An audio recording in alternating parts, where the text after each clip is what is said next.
This is a 6-foot self-inflatable pre-lit glowing snowman. I was sent a review from Gemini Store. So let me show you a closer look because it is so fun. Whether you celebrate Christmas or just want a fun wintertime decoration for your yard. You've got a bag of plastic stakes, some empty sandbags, cord for tying it down, 4 metal clips, 3 little vinyl repair patches, and the instruction manual. This is your uninflated snowman with attached air pump.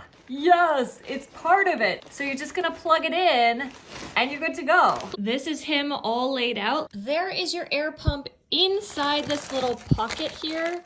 So you're just gonna zip that up before you set it up outside. And then it has these really nice fabric loops. That's what you're gonna use to stake it down and secure it in the ground. They are located all around his body. The plug says it is rain tight class 2 power supply for indoor and outdoor use. The instructions are a little conflicting though. It says to protect the electric fan and power cord from exposure to water.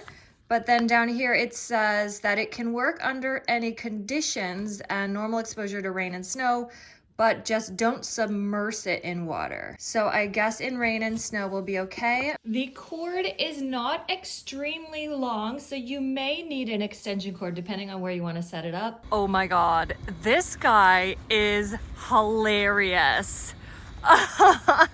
He's so funny. Oh my gosh, I'm in love, in love, in love. If you're looking for a really fun winter decoration that's not Christmassy, this is it.